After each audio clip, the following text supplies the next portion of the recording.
welcome. Really excited to do this. This is something I've wanted to do a long time and had lots of anxiety about and nervousness about even asking. I know we've talked about it a couple times.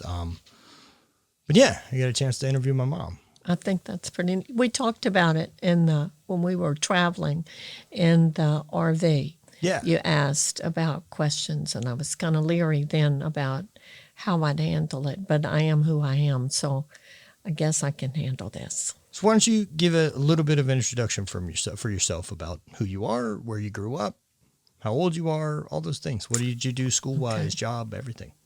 Well, I'm almost 70 years old. I think that's really important. I am a teacher. I teach and I am a teacher. That's what I do. I figure things out and how the best way to do it, and I'm a fixer. I'm a mother of 2 grown sons, and I have 2 grandsons. Let's see what else. I'm a hometown girl. I never really wanted to live anywhere else. I like to go and visit and see things, but I don't have to be totally immersed in my surroundings. I guess I'm a viewer of things. I don't have to. I never wanted to move. Well, that's not true. At the time when Sitco was building when people were going to Canada, I wanted to go.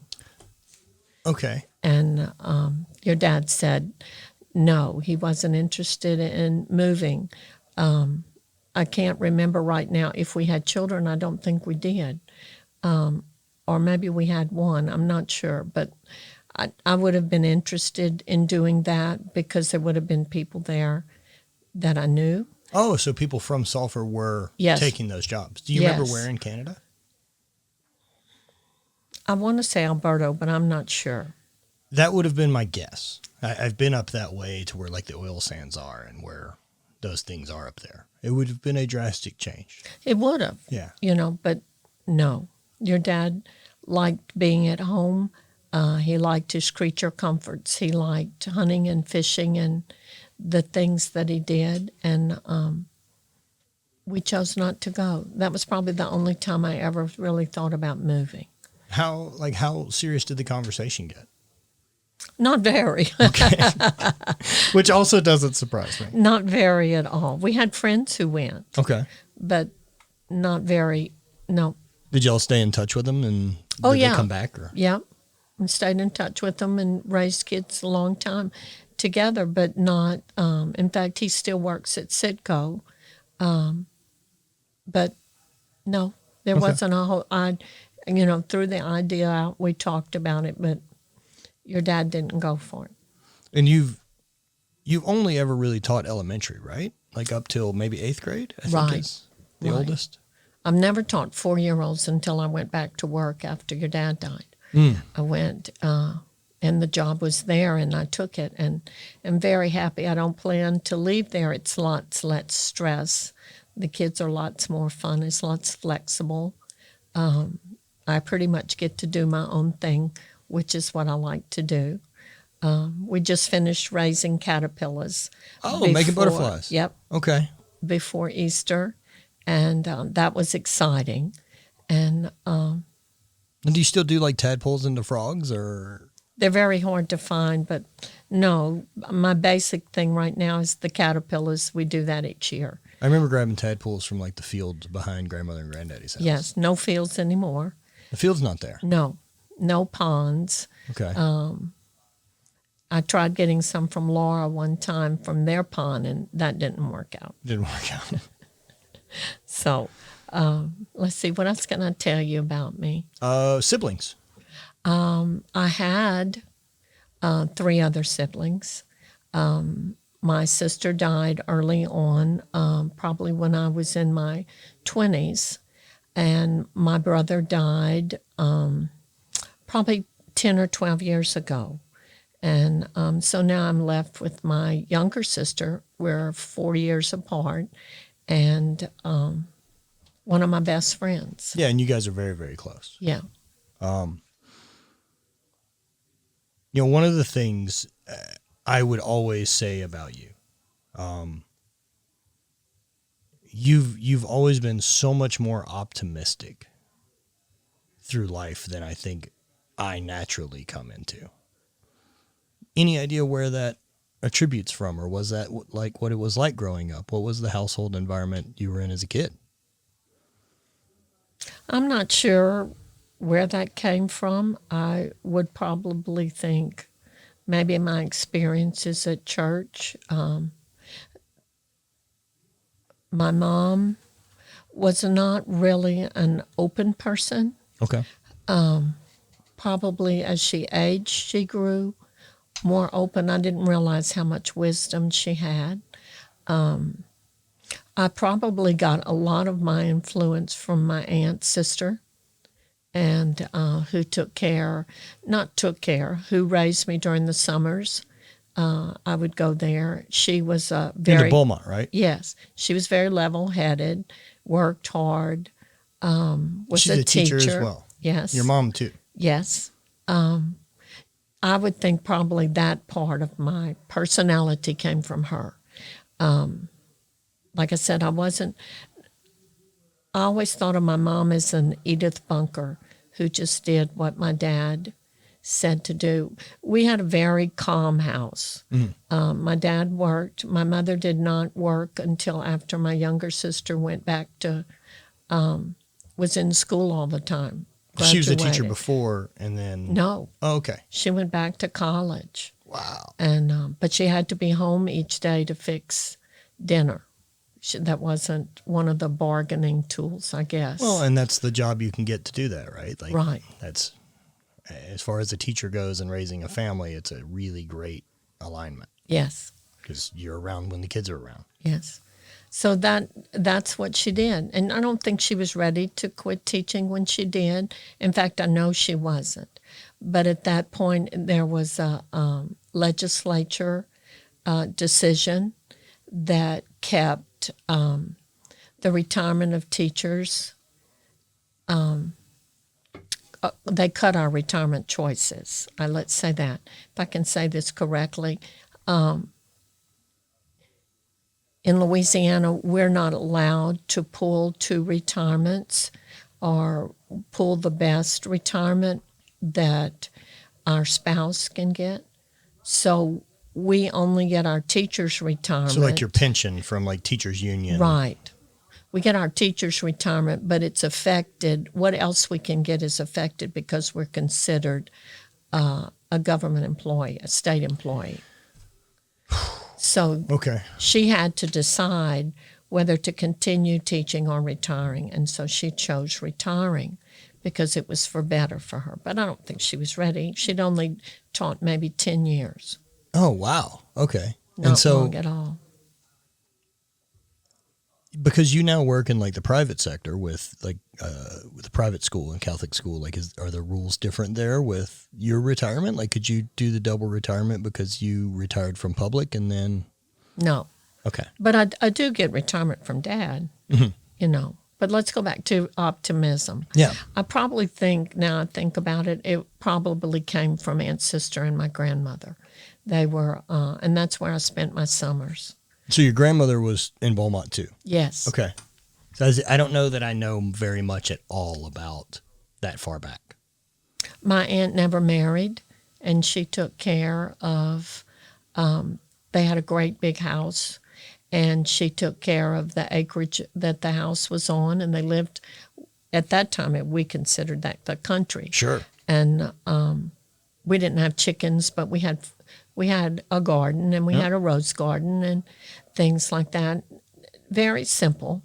But I would think she would be a main contributor to who I am. Now, was she still living with her mother at that point? Like, was your grandmother living with Aunt Sister? Yes. Okay. Yes, for a long time. Until she passed. And when they had to put her in a nursing home, and my aunt would go every day to tend to my grandmother at the nursing home.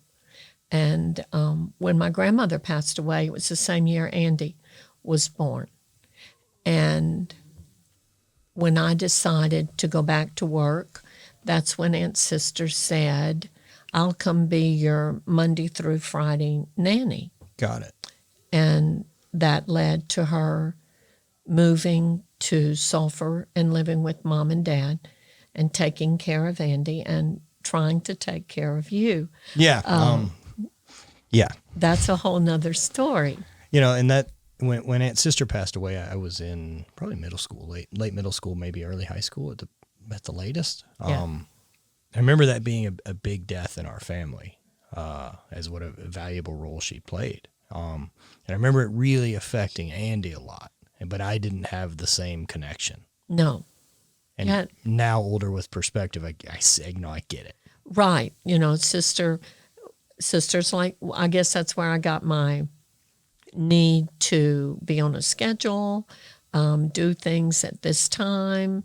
You ate lunch at a certain time. You went outside at a certain time. I guess that's why I gravitate toward being in a school environment where you have schedules. Mm-hmm.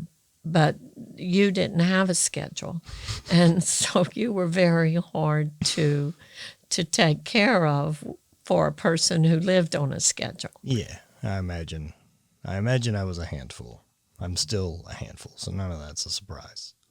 So living like with Aunt's sister coming across the street, and so you deciding to go to work, or you went back to work, right? At the end. So was teacher always the direction you wanted to go, or was there ever another profession that you had thought about? I think early on I thought about like secretarial stuff, like shorthand or math or accounting or things like that. And that didn't jive with me. Did you feel that job availability for women was a bit restricted? No. Not at all. I mean, the two professions you've brought up weren't scientist and, astronaut. No. You brought up secretary and teacher. Right. I guess that was because that's what I was interested in or knew more about or was more comfortable with. Okay. So that's why I chose. I enjoyed the business end of high school, that part of it, but I was not good enough in college. With like math or... Right. With the accounting part or the shorthand part of it. So... What an interesting thing that doesn't exist anymore. I know. Teaching does. And so that's why good move. I went the other way to teach, Yeah, good move. Yeah, that one lasts forever. Yes. Yeah, so we get through... So you're how old when Joyce passes? I was married, so and we were still living in the apartments that we started in. So I must have been in my early 20s. So did your parents live across the street forever? Like, is that the house that you grew up in? Yes. Okay. Yes, and when we bought that house, I thought your dad was crazy.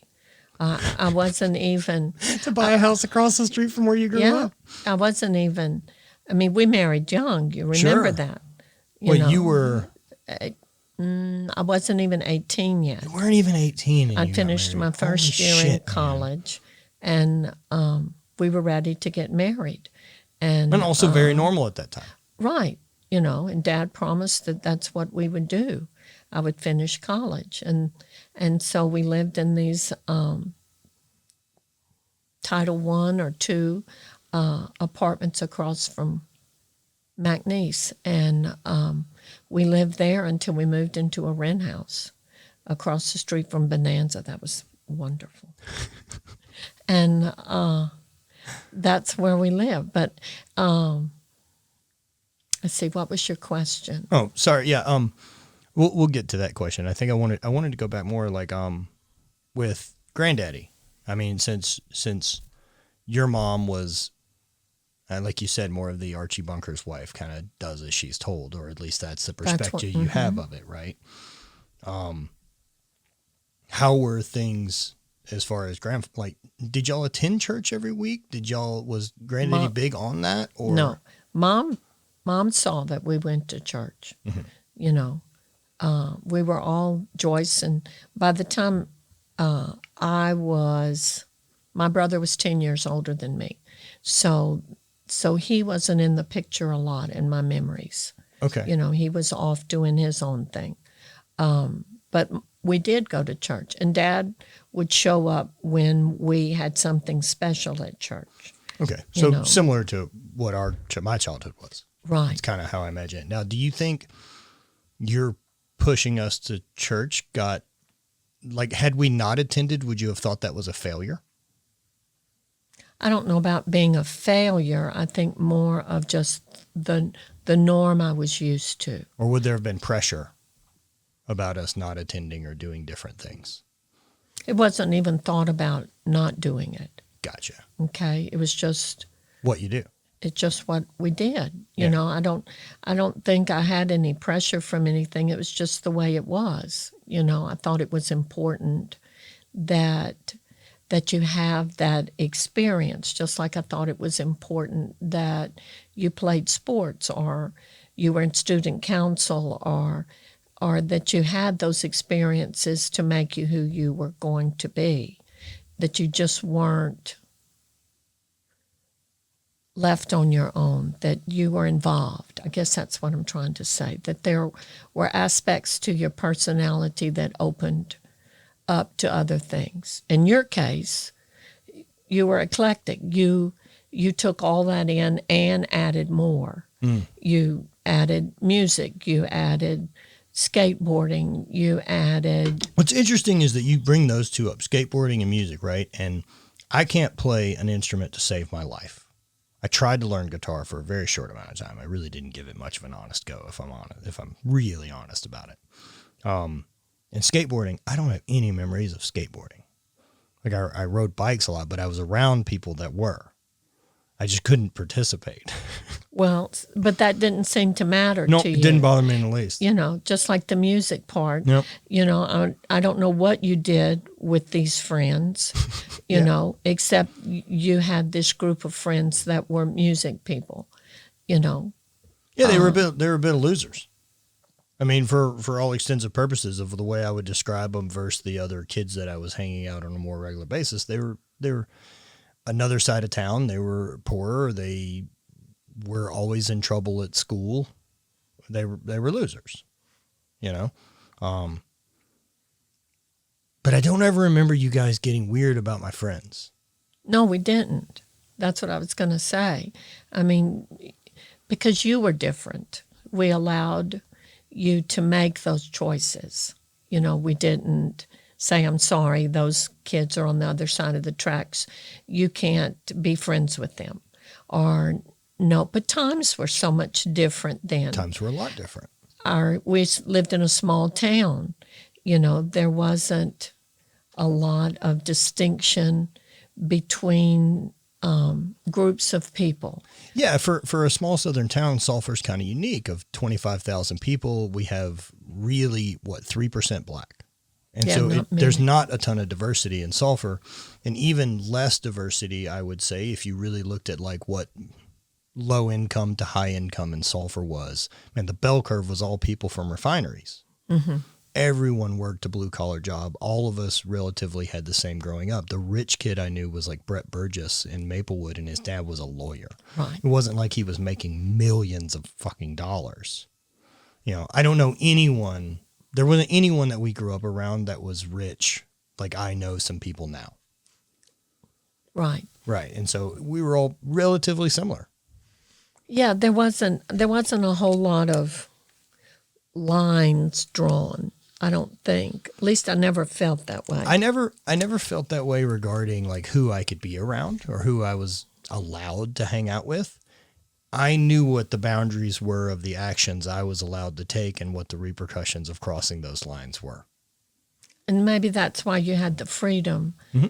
to, you know, I mean, we had rules. That's Look. just how we were. I didn't play within the lines, but I was very aware of where the lines were.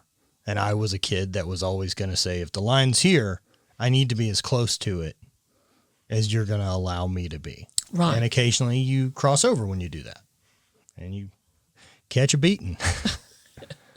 Well, yes, you had plenty of those. I did, right? And like I explained that to people too. Like I felt like I was I think very harshly disciplined for today's era. Yes. Physically disciplined with belt or hand or anything like that. But the other side of that was I had the other side of that coin. I was also very loved. I never felt not loved in my household. And so like having that level of discipline without the other side of the coin, I think is a real trouble. Right.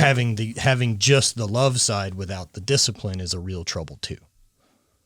So I don't know what the magic number of beatings and hugs that a kid is supposed to get to be okay, but there's some, because 0 of one and 0 of the other I know don't make great people. Right. There has to be a balance there, but everyone has to have expectations. You have to, I see it in my classroom with my 4-year-olds. And discipline for everyone's different, right? Like you learn from people what's their carrot. I know Andy and I were very different on what would affect us making decisions. Andy was very much a pleaser and wanted to do, and I was very much interested in doing for me. Right. The line, if here was the line, you were right on the line, that's just who you are. And, and I'm grateful that we allowed you Same. to I'm be that person. I'm not doing any of this shit, Mom, without that. Right. Like, I don't have the confidence to try these things. I didn't get exposure to the weird stuff, to getting to tour with my friend's band in college because I'd already spent time around guys like that. Like, right.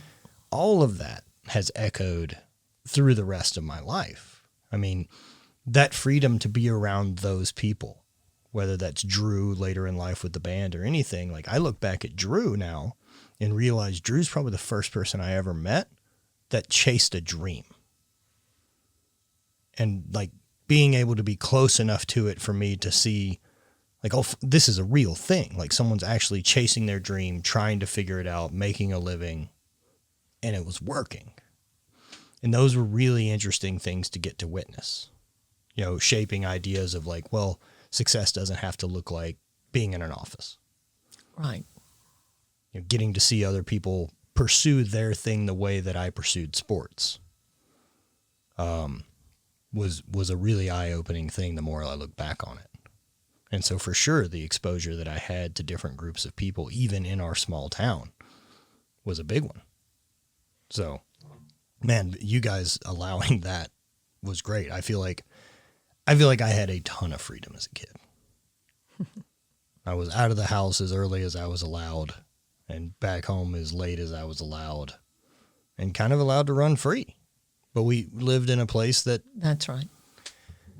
I mean, you still live there, right? Like, would you not allow kids to do it anymore? Like if you had 7 or 10-year-old me, like, am I not allowed to ride my bike to Maplewood? No. Why? Because I think as a parent, I would be way more cautious. I would not want, even as a grandmother, I feel like I cringe at the idea of... Like, what do you think's gotten so much more dangerous? Well, I think society on a whole has like gotten... in sulfur? Right? Like, that's the thing. Like, I believe we've been taught that the world's dangerous. But is it? No, I think even in sulfur, I read the news online, and the first 3 news feeds one time last week was that there were 3 different incidences at 3 different junior high and high school area that children had been picked up for threats. Well, we don't have that many high schools and junior highs in Calcasieu Parish. Right. But in a period of 1 or 2 days, 3 kids had been arrested, I want to say, taken to the detention center. For like threats against the school type? Yes, and people. Well, that doesn't make bike riding around town dangerous. That makes the school environment dangerous. Well, but these people these people are in the community. Well, sure, I think that's 3 out of 25,000. Like, there's pieces of shit everywhere. Well, I just, in maybe it's my personality. And again, right, like St. Louis, I live here and I don't feel unsafe but this is the highest homicide rate per capita in the country right now. But that's not the perception in my experience of living here. Prior to moving here, if I was looking up just news stories of what St. Louis is, I'd have to believe that it's, the same as the scary places in New Orleans. Right. And just like your dad always said, you have to know where you are and what you're doing and be aware of your surroundings. And going back to your question, yes, I would be very, I would want to know where my children were. Of course you can now. You can give them a cell phone and you can ping it and know where they are, or you're supposed to know where. Of course, we figured out ways to get around that. But, you still, I still would be concerned. But maybe that's because I'm 70 years old. I see my grandchildren doing things that I just kind of say, oh my gosh. Oh, like what? Well, Peyton is getting ready to have senior prom this week. Mm-hmm. So Friday is skip day, he was telling me. And they're, a group of 10 of them have rented a house with some parent, I don't know what parent, in Galveston. Their senior prom is at Moody Gardens. Okay. And then they're going to spend the weekend in Galveston. And, maybe it's just the fact that they're old enough to do that. Because I was doing that in high school. I mean, I was drinking and partying in high school, and I don't feel like I tried to hide it very much. I felt like I was pretty honest with you guys about everything I was doing. Yes. But I guess, but maybe that's just because, like you said, I'm the mom, I'm the grandmother. I guess it's my job or my personality to think, oh my gosh, or maybe it's the fact that I'm realizing that he's old enough to do this. Well, my interest is that like the reins on me were less than you feel they should be now on a younger person. Maybe so. Yeah. I do when I hear you or the kids talk about what they do, and I do think, thank goodness I'm not the parent. I'm not living at that time when I have to make those choices. But you were. It didn't seem like it. Interesting. And maybe because I don't have the circle of friends where we're all doing the same thing. I might not have known everything you were doing, of course, but I never felt you were in danger. Nope. Except for the night you didn't come home on the Jeep. But, rock, man. That was pretty rough. Oh. That was probably one of the worst things I'd gone through as a parent. But, that was really nothing. Nothing. Yeah. Crazy how much the perspective shift of like a thing like that's changed in me. Yes. At that age, right? Like, so for those listening, the story is I had a Jeep in high school and I'd gone off-roading with some friends, which I wouldn't say I wasn't allowed to go off-roading. No, you were allowed. Yeah.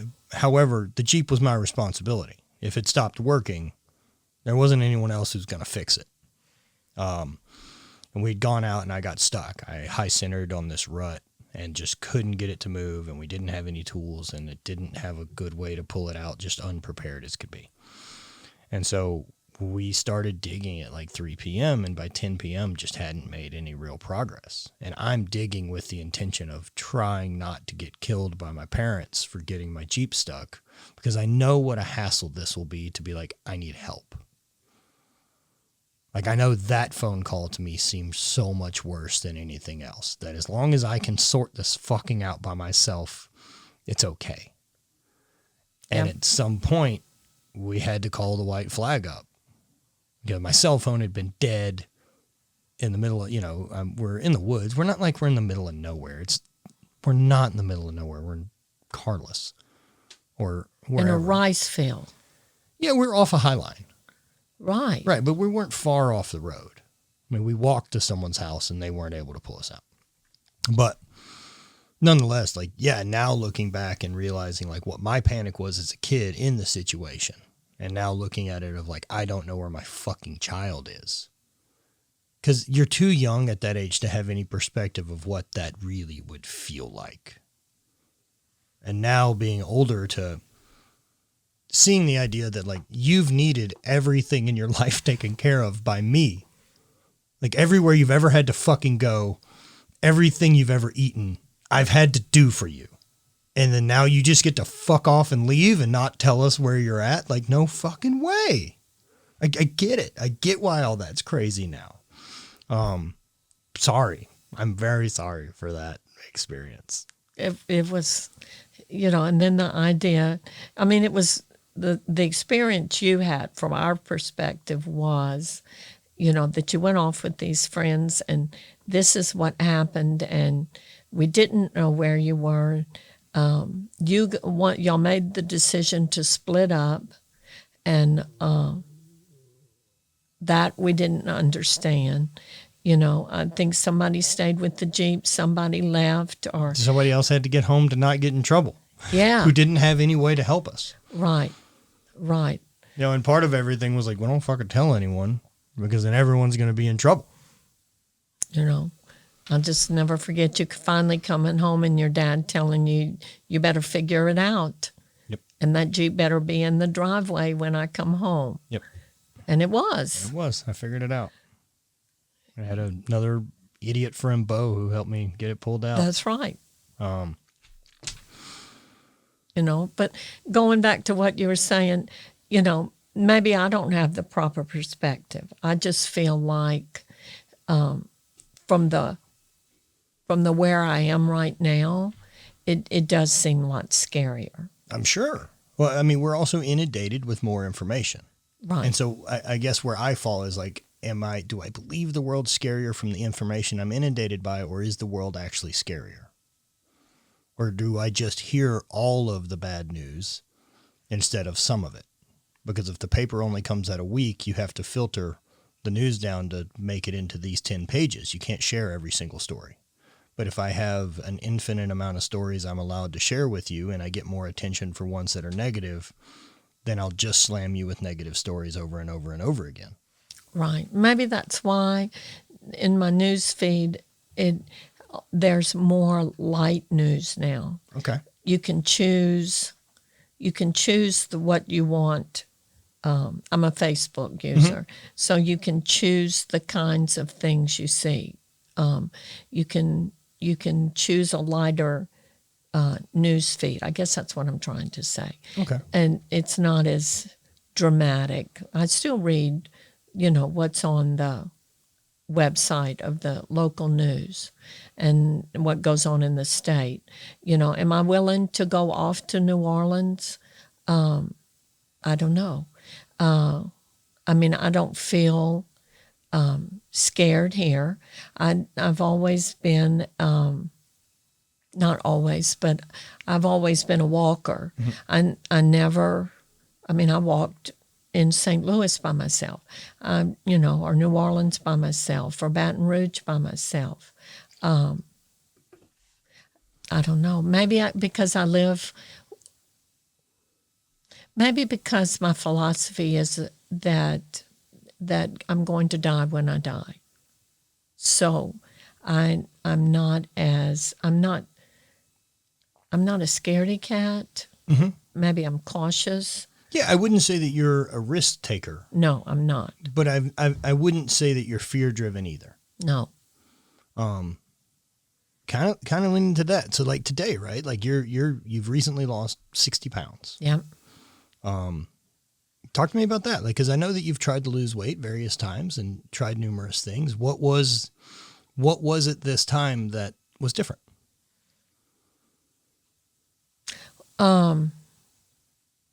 I had another health issue come up, something that wasn't right. Mm-hmm. I had been diagnosed with lupus, was on steroids, and realized that here was another health issue come up. And I'm by myself. I have to figure these things out. on my own. So that kind of drove me to figure out, okay, what am I going to do about this second issue? Am I going to, I was offered the opportunity or told, I developed tremors, and I was told the tremors came from the medicine I was taking. Okay, well, I'm smart enough to know then I need to get rid of the medicine that I'm taking in order to help the tremors or see what's going on. And that kind of led to getting rid of 3 different medicines. For lupus? No, for general health medicines. General health medicines? What are general health medicines? I was taking something for restless leg syndrome. I was taking something for anxiety. I was taking something for, there was a third medicine that I was taking, and those were the side effects. You know how side effects are. So with the help of the doctor, I weaned down and quit taking those things, but the tremors still resulted, going back to why. And so I'm a control person. I knew that in order to continue the way I was going, we had to change some things. I know you always ask me, so how do you feel? Well, I feel fine. I always feel fine. Right. You know, I guess that's my optimism. There's part of it, yeah. You know, so in moving forward. I'm also not here to tell you don't feel fine, right? Like if you feel fine, I'm not going to argue with you. You know, so that led to other things, and that led to more control of what I can do. You know, so I needed to listen to what you were saying, listen to what I was reading. I needed to be more active. I need to work with calories in, calories out. I needed to use the bicycle in my bedroom every day, not just occasionally, you know. And so that's what I started doing. It wasn't easy, and it took a while, and I think from reading and your words has helped a lot. Thank you. You know, I think celebrating, the other day I read, and you caught me on this the other day, celebrating every milestone is important. And, you know, when you asked about it and I said, oh, you know, and you said, but Mom, that, you know, that's great. You know, if you make it to the gym once a week, that's once a week more than you did the week before. You know, walking the dogs for 45 minutes is more than walking them for none for 20, you know.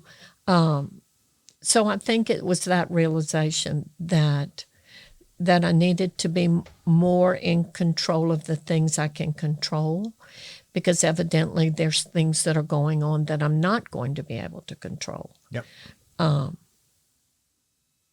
And that's me. I am in control of things that I need to be in control of, because there's things that come along that you can't be, you know. But I'm surrounded, and that was one of the things I wanted to say a while ago. You know, you surround yourself with the people that are your supportive people, or the people. Let's see, how can I say this? You surround yourself with supportive people and people with like minds and like attitudes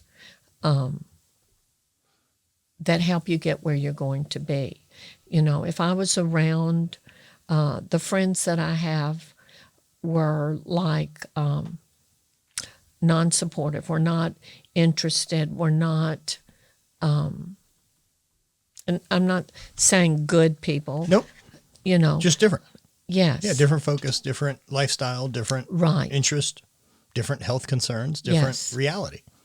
So I think all that had to do with a lot of of my changes. I'm not sure that my changes are all that healthy, but for right now, they're getting me where I need to go.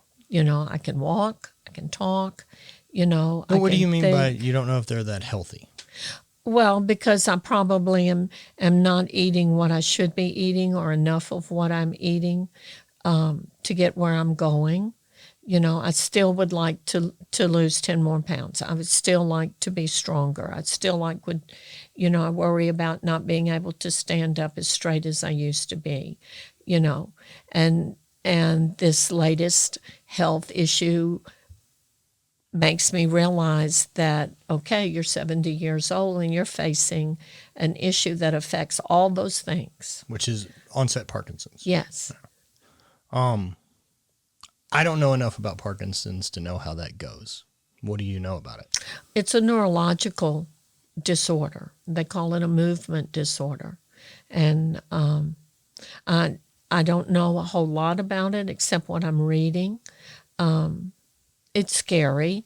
They throw in the word dementia. They throw in the word falling down. I live by myself. And I don't want to depend on anyone else at this point. And every case is different, too. And that's another scary thing, I'm a scheduled person. Tell me in 10 years this is what's going to happen, and I can handle that. Everybody progresses differently.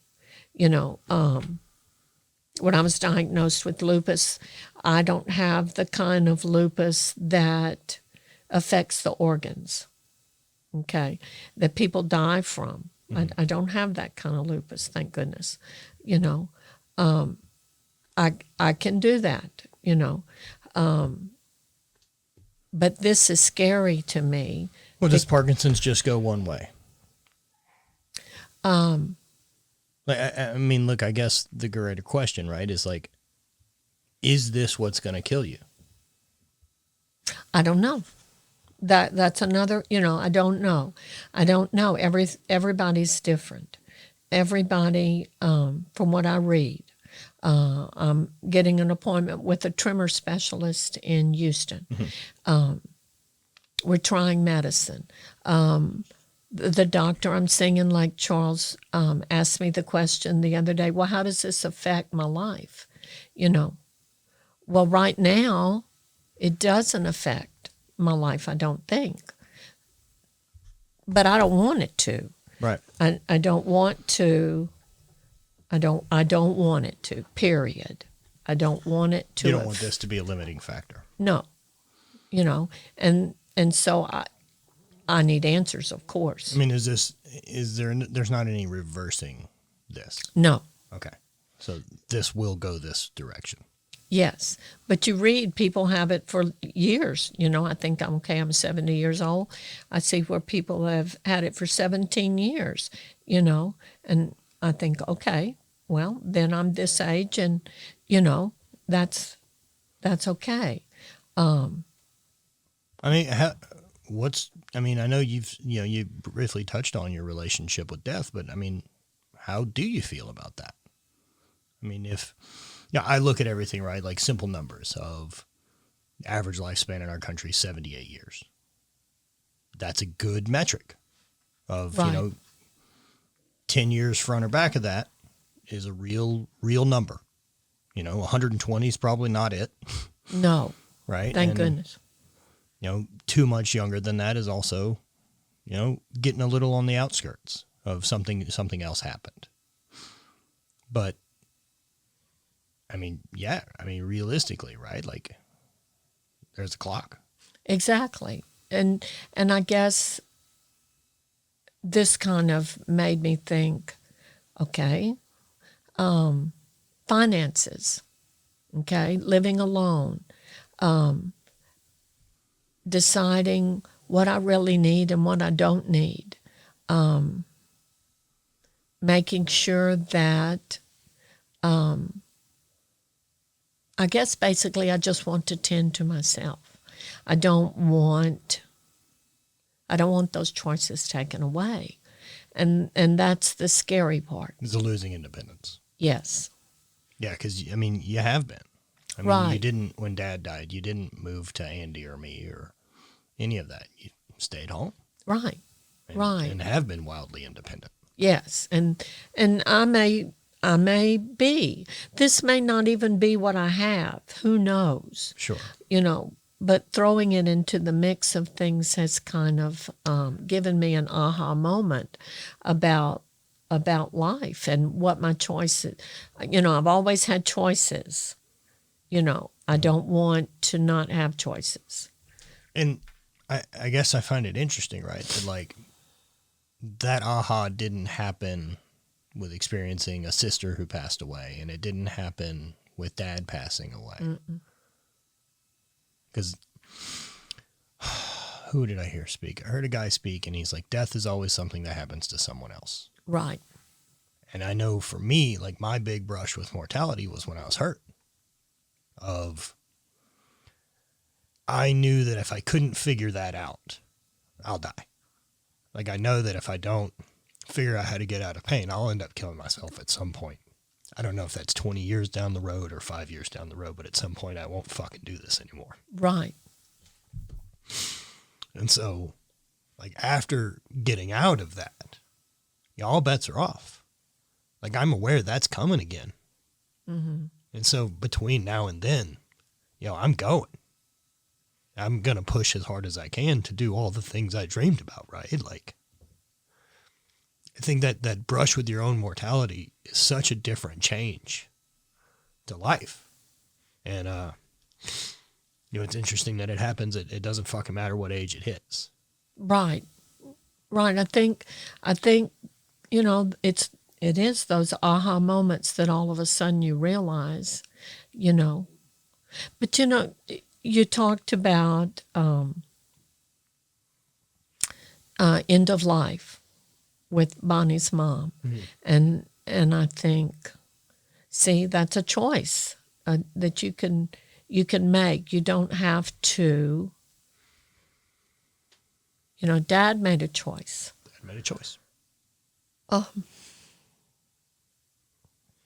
And I guess that's the biggest thing, is being able to control where I'm at and what I'm doing, how I'm living, The first time I mowed the yard this spring, I thought, can I do this? Can I mow the yard? Because if not, I'm going to have to pay somebody to mow the yard. And then I have to, once I do that, then I have to have the money to pay the person to mow the yard, But I did it, and I can mow the yard.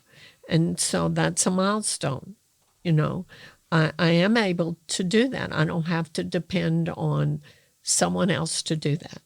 I can walk the dogs for 45 minutes. I can... and the chances are that if you're mowing the yard, I don't know if you mow at the pace that Dad had us cut it every 45 minutes growing up, but it won't... It's rare that it'll happen the next time you mow it, right? Like, there'll be an incident that keeps you from mowing the yard. As long as, whether that was something else, a fall, a sickness, you got out of the habit of mowing the yard, it won't just deteriorate. You'll be able to do that physical thing, and it's being outside, it's cardio, it's all those things that come from just being active and moving and being in your body, whereas, like, the couch will kill you. And, maybe it's the thought of turning 70. I fucking bet, man. All of a sudden, you're not in your 60s anymore. The first time Chris said, you're almost 70 years old. You're not in your 60s anymore, I know. It was like... When you were a kid in your 60s fucking around. Yeah. I mean, the first time she told me that, I thought, well, God, that wasn't very nice, How old is Chris? She's younger than me. Okay. So she's mid-60s. Okay.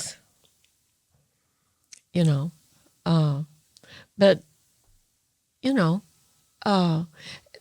This is the first birthday I've had that's been a little weird.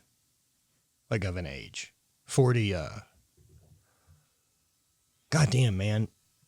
the life I have right now at 40 is so off base of what I would have imagined 40 to look like. Mm-hmm.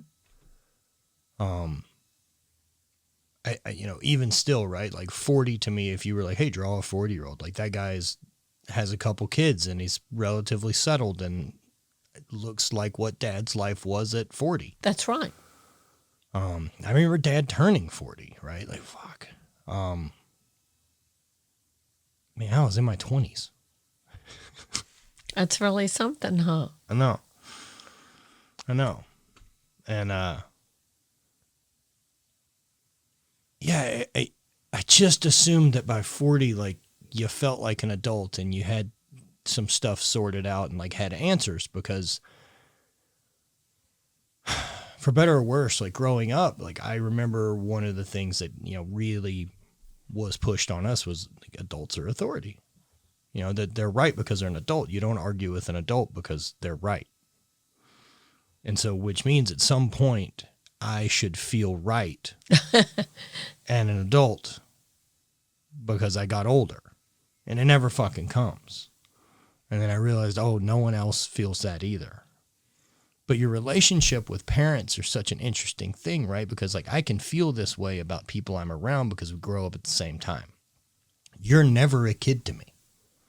You're only an adult forever. And so there's always this gap of, like, I can't grasp you being a kid. I can't grasp you doing the shit that I did. You've just always been an adult. And so you feel like, yeah, it felt like at some point your parents have answers. They're adults. They can do these things. And, like, almost like they're installed with them from turning into an adult, but it just never comes. It never comes. Yeah. But I look at you and I still see you as a young child, not Sure. a child. Yeah, I know. But, I don't see you kid. as 40 years old. Well, of course not. Yeah. What age do you? Say that again. What age do you see me as? Like, I guess, so if you ever have dreams and I'm in your dreams, like, what age am I in your dreams? I don't know. I don't see you as an age. Okay. I just see you as my son. And I don't, I don't see you as I just don't see you as that. I just see you as an adult, I guess, and my son, who makes choices, good choices, and who's changed and who is strong, not just physically, but emotionally and mentally.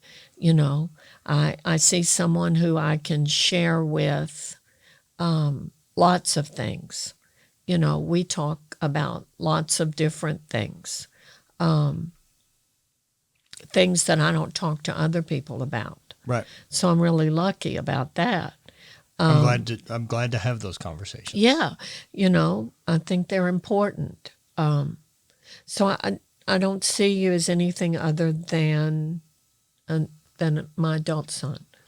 So going back to kind of, this now aha moment and fear of, like, these choices being taken away and the facts of you do live by yourself and are independent. I mean, after Dad's died, did remarrying anything? Like, what were thoughts on any of that? Or where are they now? Really, I thought I would remarry. Really? I did, because I was happy being married. I never doubted. I don't know why I thought that, but I did. And I can remember having conversations just in general about remarrying, because I did enjoy being married. But that didn't happen, or hasn't happened. Mm-hmm. I don't need that fulfillment. I'm not lonely. I just haven't had that circumstance to be drawn to anyone else or need. I think you have to make a connection. I think you have to need that kind of emotional relationship, I guess, to fulfill you. I don't know. I guess one of the things I would wonder then is just, like, not necessarily sex, right? But like, what about lack of intimacy that post being married for 40 years and sharing a house and a bed with someone? Like, I guess my dogs, that,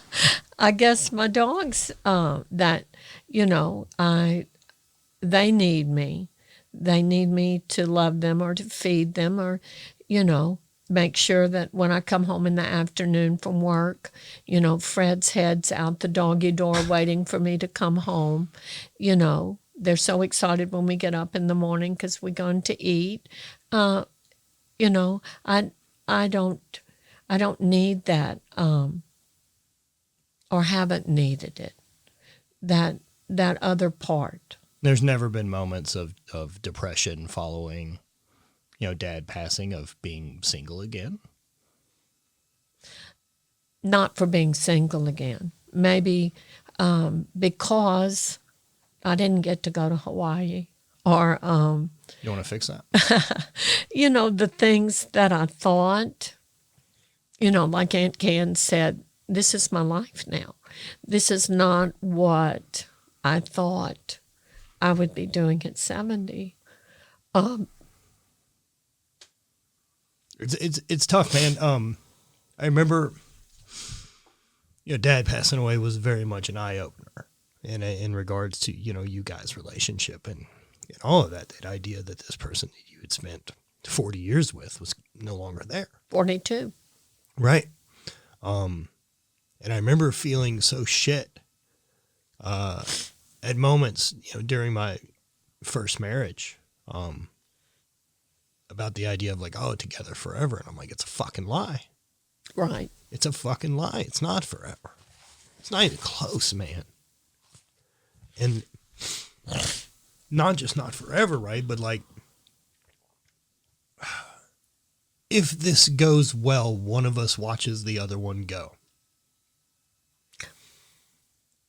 Like, if it goes according to plan, that's the way this fucking runs. Right, because we were lucky. I had my parents into their 80s. Yeah. And James's mom and dad were into their 80s, and sister was into her 80s.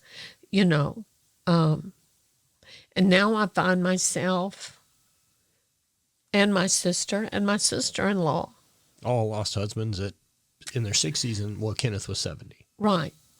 And, this is not the way it was supposed to be.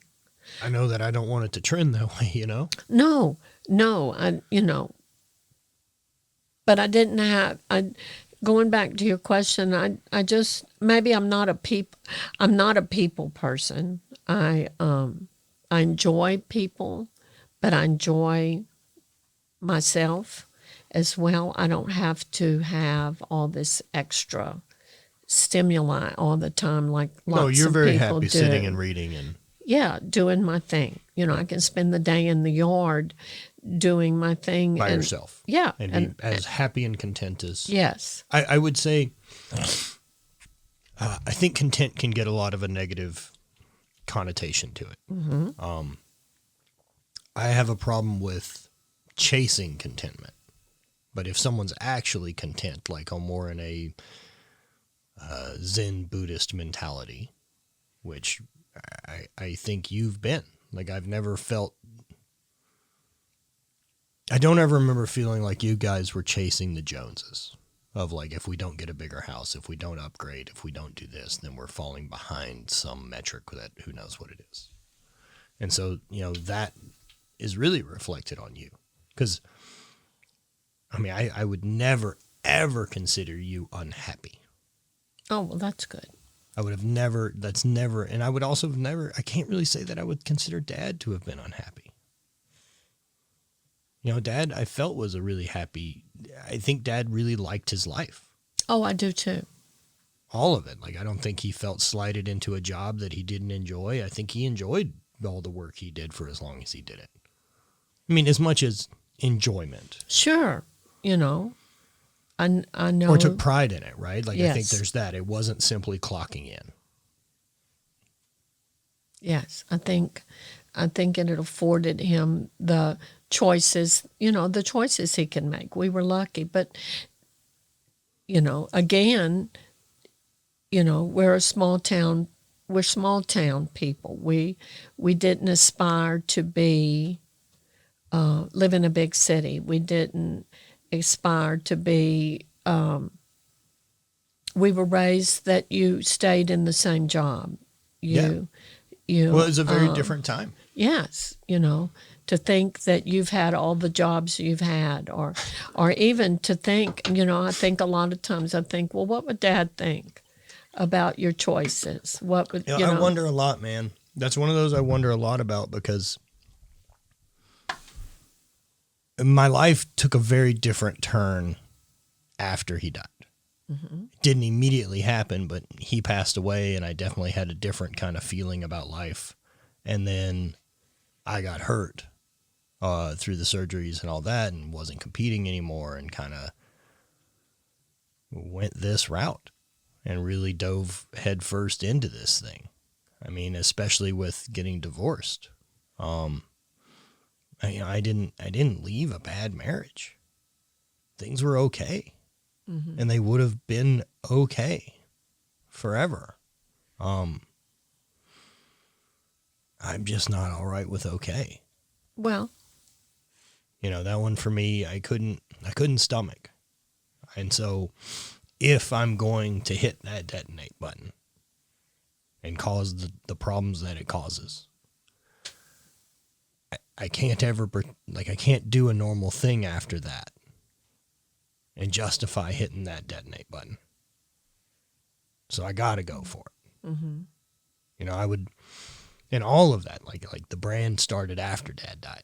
I think about that now, like what a weird year for me. Like that 2014 with Dad passing away, I still put out a book, I started a business, and I won a world championship.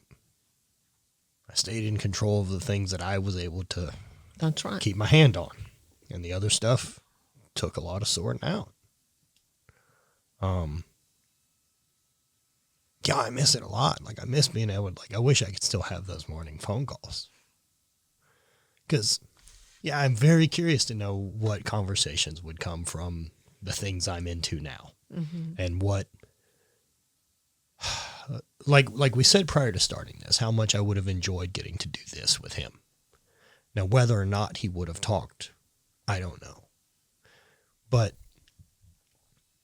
I mean, what about with you guys toward the end? Like, were there any of these type of, in-depth conversations about death or fear or what that looks like?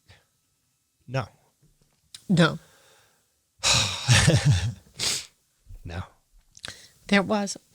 A lot of times I think just things come up and I think, why didn't we talk about that?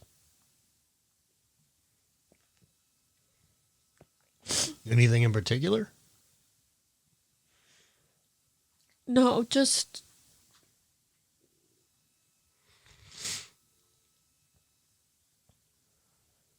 I think when you go through something like a death, or a disease,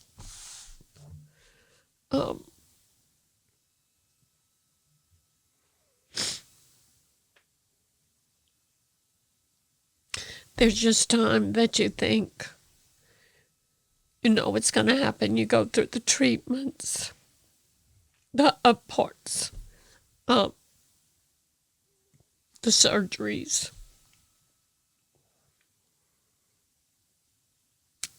But I guess there was never a time. Nope. The only thing I really remember was the first call. I remember getting the first call from you. I was laying in bed, and you said that we had just finished the cruise and found Dad was sick, and they'd found a mass, or you'd said a growth. It was a long time before the word cancer was used. Until somebody else is going to say that word, we sure as shit weren't diving in. That's right. And I remember grabbing my phone and looking up pancreatic cancer. And the first thing I read was that's what killed Steve Jobs. And I was like, fuck, we're not going to get out of it. I don't know when, but this will be the thing that kills him. Right. And I can either deal with it or you don't. It doesn't change it. No, it doesn't. It doesn't change it, you know. It just doesn't. It doesn't change. You know, and I mean, I've talked about it, right? That like, at the ending of everything, Dad decided to shoot himself. It's amazing how different I feel about that than suicide. Because this wasn't a mental health issue. This was, I'm done being fucking sick. Right. I'm sad that we don't have better options for that death with dignity. Yes. I know that's one both Bonnie and I are pretty passionate about. Yes.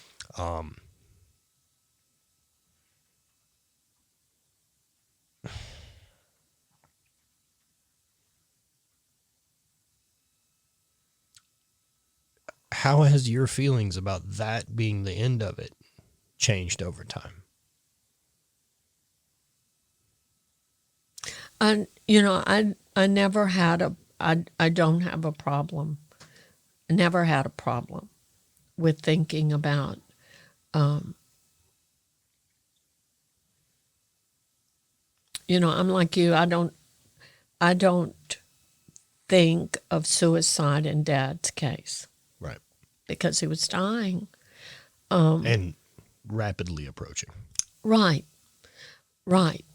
I mean, he chose to hit the off switch. Right. If he could have done it at the hospital, he may have. And, and maybe that's just because that's the way I want to think about it. Because I don't see it as a 19-year-old who takes his life because he doesn't have any other choices and can't see any way out of the situation he's in. Or the married man or woman who live in a situation that is so overwhelming they can't manage. They can't see any other way except to get out of it that way. Yep. I just see it as two different things. It changed my view on like taking your own life a lot. One of the, I guess the way in philosophy is I look at stuff, right, is I feel like there has to be both sides of the coin. That no matter what it is, like you can't just get one. Right. And so I don't operate with obligation. And because I'm not forced to do anything, and that makes everything else my choice. And if I'm choosing this, whether or not I want it in the short term or long term, right, like I'm still choosing it. I don't have to do shit. One of those things is I don't have to be here. You're not obligated to suffer through fucking life. You're not obligated to do it. I feel really sad for people who can't. I have a lot of empathy for that, and I believe a lot of people overshoot the size of the problem they're trying to solve. But in other situations, the idea for him to lay there and suffer for fucking longer, fuck you. Right. And the control. The day that the doctor said, there really isn't anything else we can do. This would have been after the surgery. This would have. I left to go to Iceland. No, this was after we spent most of February in the hospital. That's right. That was the first surgery where we tried to do the Whipple. No, in Houston. And then I'd left to go out of the country. And when we came back, it was basically surgery. In February. Yeah. Yeah. And it was like 7, right? There was, because of blockage and this and that. And put in a stent and then we couldn't do any more yeah. chemo. And finally we were ready to go back to do chemo. And the doctor said, there's no point. there just isn't any point in doing this. And it was like, oh, thank goodness. Really? It was a relief. For me, because I thought, why are we continuing to do this? See, in my perspective for so long was that you were really naive to the fact that this wasn't going to ever change. Like, I remember being in it and really feeling like you believed that the next surgery would take care of it. Andy and I talked about it a lot, that, like, she's waiting for an answer to get solved that's never going to fucking be solved. And we both felt that about you. And I have different perspective on it now of knowing what's different. But, yeah, to hear you say that, too, that, like, there was that sense of relief. It was. It was time to get on to do other things. What was his take? Dad didn't talk a whole lot about it. Just in it. Just point me at the next thing and I'll... At that point, it was, he was losing independence. He couldn't leave the house. That's the one that killed me. That's the really tough part looking back, right? Like seeing that thing, like, if he dies in a fucking car wreck, I don't deal with watching him fade. And that watching someone fade part, that's the one I'm not good with. To watch, the race that we're against is this battle between which one's going to fucking give first. Does this go away or does this go away? Exactly. Well, one will, or catastrophic failure. It's like doing whatever you can to try to keep both around as long as you can. Right. And maybe that's what brought me to the aha moment of you need to make choices because choices are being made for you. It's time to do what you need to do to be ready for these choices that are coming. Yeah. I don't know. I know we can figure it out. I know we will. We have options. But I mean, man, it's one thing for the physical degradation, right? But like, I mean, this is something that brings on dementia. Right. That's not something we've dealt with anywhere in the family. Like, I don't remember anyone having that. We haven't. We haven't dealt with it. We haven't. We've dealt with stroke. We've dealt with heart failures. We've dealt with cancer. And that was, even dealing with the cancer was a year. Yeah, 11 months. Not even, what people go through for years and years and years. But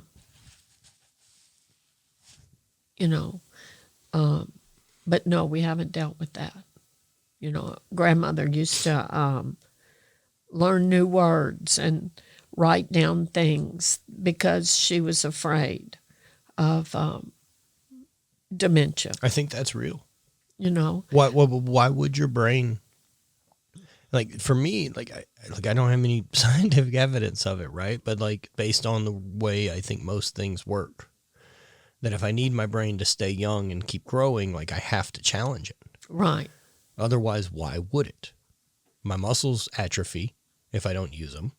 My health will atrophy if I'm not being active. Why would my brain stay on board to keep getting better instead of, oh shit, we're just in routine doing the same things every day? Then what ends up happening is it turns off everything but the autopilot. Mm-hmm. And man, that's so much more fucking scary to me than the body going away. Yeah, it is. It is. But, I think... Because now you're talking about like, oh, I can lose my memories. Right. Or can't make new ones. It's a lot to digest. It's a lot to digest. To think about, And I guess that's why information is so important. I think that's why staying on board with the things that we can control in order to manage the things we can't. I think being involved. Next week I'm going to a Parkinson's meeting to see what they have to say. And like I said, I guess we're thinking, I don't know whether they ever come out and say, yes, this is what you have, because there's no test. Got it. It's not a blood test. It's not MRI. It's not anything like that. It's strictly a symptom test. Even with lupus, you have lupus markers. You don't have any of that with Parkinson's. You just have symptoms. And you treat the symptoms and see if they improve, not go away, but improve, So that's where we are on that. All we can do is move forward. I don't,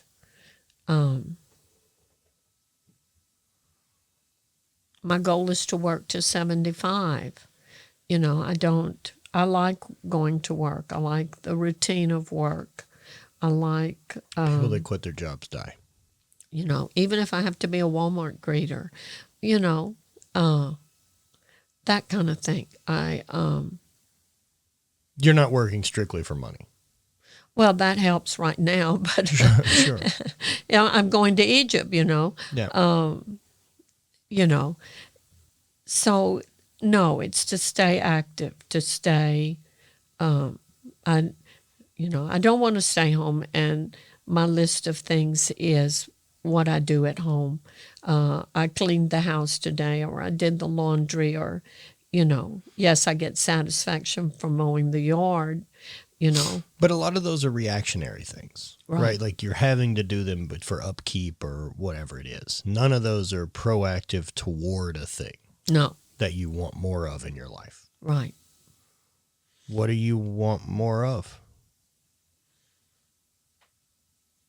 Not necessarily time, quality of the time I have. I guess that's what I want.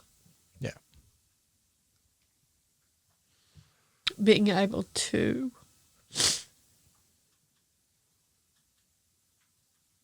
maybe go to Africa the next time you go. I'll go to Hawaii with you. We can go next year.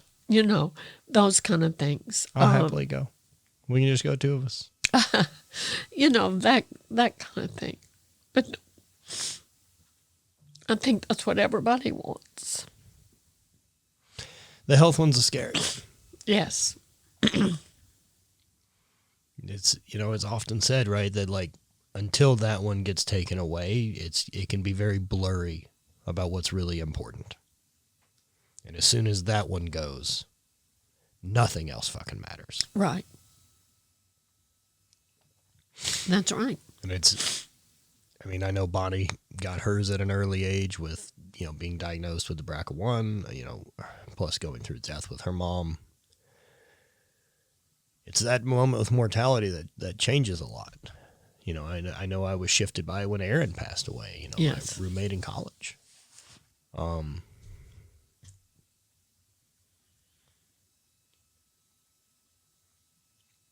I don't know if like the other deaths that I've experienced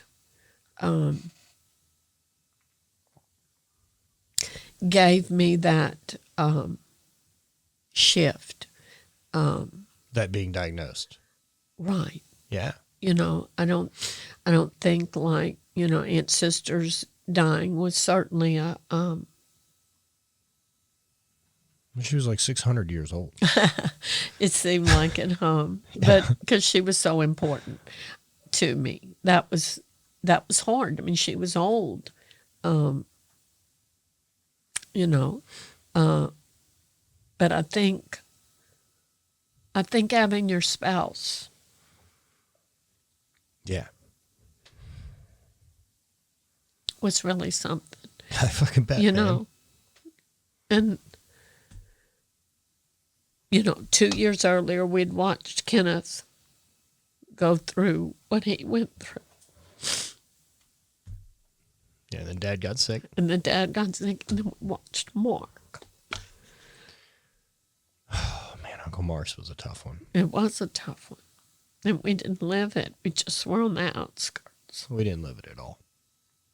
Of what Susan went did. on. I have no idea. I don't know how she did it.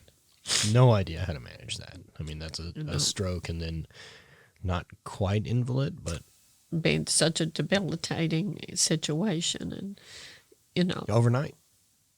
yes, thinking that it, trying to get better and not getting better, and it really is a lot, because that's not the way it's supposed to be. No, and especially I wouldn't say Mark, Dad, or Kenneth are the healthiest men that I have as, guide marks in my life, but I do feel that they were all men, and they were all independent, and they were all capable men who took pride in managing a household and being independent, capable men that provide, and being switched to that role of now not being able to get up and go outside and being fucking taken care of. Yes. That's crushing. That you're not you. And not only are you not you, that, I don't know as far as Mark with a stroke and how that affects the brain, right? But I know with Dad, for me, right? Like, the brain never got sick. That thing's in there, and it's still fine, and it's sharp, and it still has all those thoughts. You're just fucking trapped. Yeah. And so, yeah, it makes me very, very aware of, the benefit that this machine that I have that works. I want to do as much as I can with it while it can, because it won't. It won't one day. I think your message about that is a lot. I think in the importance of you continuing to say the same thing different ways is very important. I think the way you and Andy, the importance of nutrition and exercise play an important part on me, and I just, I'm lucky enough that I'm surrounded by positive people that carry that message. It's such a different idea. Just like, Miss Jan and I walk the dogs every afternoon, talk over the day, how it was, and back home we come, and we go our different ways. But still we walked. And I think you have to surround yourself with that kind of support that carries the same ideas and needs and wants that help us get where we're going to go. I can't imagine doing it alone. No. And not having choices, not having support, not having just not having choices to go to Houston to See the boys. to see the boys, or see a different doctor, or be able to go to the doctor. I'm truly blessed when I can do all those things. I have the ability to go to the dentist, to go to the doctor, to make those choices. And the people that I surround myself with give me that information to tell me positive things, not negative things. Yeah. And I think the environment and everything matters so much. I mean, that community that you're around, you can't help but be shaped by it. Right. And so choosing positive people and not dealing with the other shit does make a huge difference. It will only rub, it never goes the other way. If No. you're the best out of a group of 8 idiots, you'll get dumber. Well, that's They what won't they all say. ramp up. No. But if you've got 8 people that are all brilliant and you're kind of a dummy, they'll make you smarter. Yes. So at this age with everything else, what's your idea of the afterlife at this point?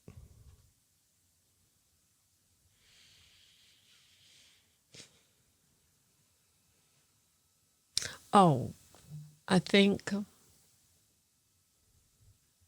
well, I'm a believer, so I don't know. I don't know what other religions believe. Doesn't matter. I'm just curious about yours. I believe it's a wonderful experience. I think it's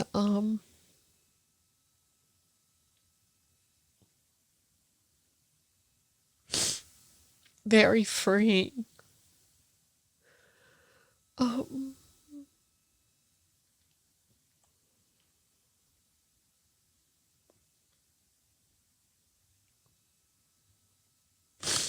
I hope it's everything I said prayers about. I do too. I do too. I do too.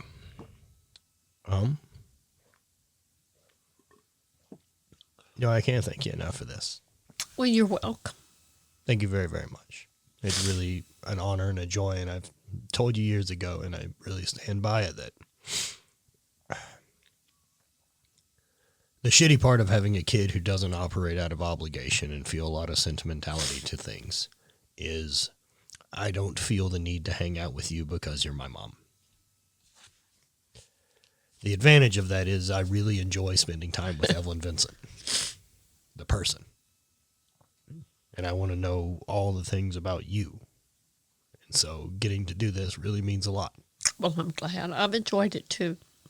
Your listeners don't understand that we have these talks a lot. Mm-hmm. How lucky that I am that I know when you call, I get to hear exactly what's going on and the experiences when you came back from Africa the first time, listening to you talk about your trip and what you saw and being able to share that with my friends was so exciting, you know.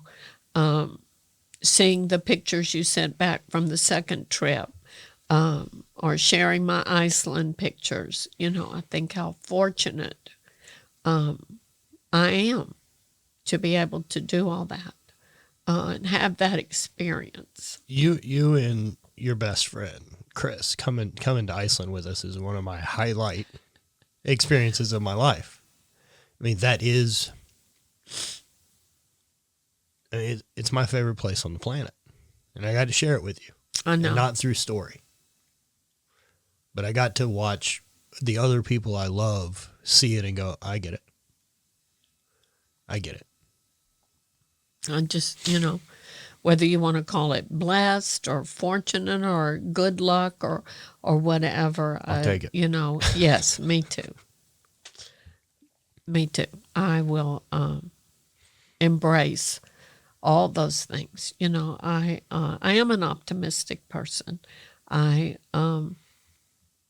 You've made me more want to be one.